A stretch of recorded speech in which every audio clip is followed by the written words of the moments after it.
নিজের হাতে বানানো গরম মিষ্টিগুলো আপনাদের সাথে শেয়ার করে খেতে পারলে খুবই ভালো লাগতো, কিন্তু মিষ্টি যেহেতু শেয়ার করতে পারছি না, রেসিপিটাই শেয়ার করে ফেলি। কি বলেন সবাই? তো চলুন ভিউয়ার্স, সরাসরি চলে যায় রেসিপিতে। আজকের রেসিপিতে খুব বেশি একটা উপকরণ লাগছে না, এই ঘরে থাকা সাধারণ উপকরণ দিয়ে বানিয়ে ফেলতে পারবেন এই সুন্দর সুন্দর রসালো গোলাপ জামুন মিষ্টি। আজকের প্রথম উপকরণটি হচ্ছে পাউডার মিল্ক। পাউডার মিল্ক আমরা নিয়েছি 150 গ্রাম, ময়দা নিয়েছি 75 গ্রাম, মানে গুঁড়ো দুধের অর্ধেক পরিমাণ ময়দা। এরপর এখানে যে উপকরণ দিয়েছি তা ছিল বেকিং পাউডার। বেকিং পাউডার দিয়েছি প্রায় হাফ চা চামচের মতো। শুকনো উপকরণকে ভালো মতো চামচ দিয়ে নেড়েচেড়ে মিক্স করে এর মধ্যে আমি অ্যাড করেছি ঘি। ঘিটা চেষ্টা করবেন নর্মাল টেম্পারেচার মানে গলানো ঘিটা ইউজ করতে। এখানে প্রতি 100 গ্রাম ময়দা বা মিক্সের জন্য আমি ইউজ করেছি 1 টেবিল চামচ পরিমাণ ঘি। ঘিটা যেহেতু ফ্রিজ থেকে বের করে আমি ইউজ করে ফেলেছিলাম, তাই মিক্স করতে কিছুটা সময় লাগছিল, তাই তরল ঘি ব্যবহার করলে এই সময়টা একটু কম লাগবে। এরপরে ঘিয়ের পরিমাণ ঠিক আছে কিনা তা বোঝার জন্য এই মিশ্রণটাকে হাতের মুঠে নিয়ে চাপ দিলে দেখবেন একটু দলা পাকাচ্ছে কিনা, আবার ছেড়ে দিলে তা সহজেই ভেঙে যাচ্ছে কিনা।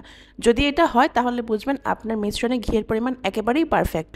এরকম একটা স্টেটে আসার পর এগুলোকে চালনি দিয়ে চেলে নেবেন, যাতে এগুলোর মধ্যে কোনো লাম্পস বা দলা না থাকে। চেলে নেওয়ার পর যে মিশ্রণটা আমরা পেলাম, এই মিশ্রণটাকে আপনি চাইলে এয়ারটাইট কন্টেনারে রেখে নর্মাল টেম্পারেচারে 1 মাসের মতো রাখতে পারেন। এরপর যখন মন চাবে তখন বানিয়ে খেয়ে ফেলতে পারবেন মিষ্টি। এখন তো আমরা 1 মাসের জন্য রাখবো না, বানিয়ে খেয়ে ফেলবো। তো ময়দার যে মিক্সটা করেছিলাম সেটাকে ময়ান করে আটা টাইপের ডো করার জন্য আমরা এর মধ্যে লিকুইড হিসেবে ব্যবহার করছি কুসুম গরম দুধ। তার মধ্যে আমি কিছুটা ফুড কালার মিশিয়ে নিয়েছি। কুসুম গরম দুধ মানে কুসুম গরমই হতে হবে, এটাকে কোনোভাবেই খুব বেশি গরম করে নেওয়া চলবে না। আর এখানে একবারে সম্পূর্ণটা ঢেলে নেবেন না, অল্প অল্প করে যতটুকু লাগে সেভাবে করে দিয়ে জাস্ট রুটির আটার মতো একটা মসৃণ ডো তৈরি করবেন। আমার এখানে যেটা রাফ দেখতে পাচ্ছেন এটাই কিন্তু ফাইনাল ছিল না। এরপর আমি এখানে একটু একটু করে অ্যাড করে তাকে স্মুথ ডো করে নিয়েছিলাম, কিন্তু আনফরচুনেটলি সেই স্মুথ ডো এর ভিডিওটা আমি ক্যাপচার করতে ভুলে গিয়েছিলাম। তারপর সেখান থেকে ছোট ছোট বল করে নিয়ে চুলার আগুন মিডিয়াম টু লো হিটে রেখে তেল খুব গরম হওয়ার আগেই তেলের মধ্যে বলগুলো ছেড়ে দিচ্ছি। চুলার আগুন এই ক্ষেত্রে সবসময় মিডিয়াম টু লো হিটেই রাখতে হবে, আর বলগুলো যেন ডুবে থাকে সেরকম ভাবেই ভাজতে হবে। একটু সময় নিয়ে বারবার নেড়েচেড়ে ভাজতে হবে, যাতে করে এক সাইড খুব বেশি গাঢ়ভাবে কালার না চলে আসে।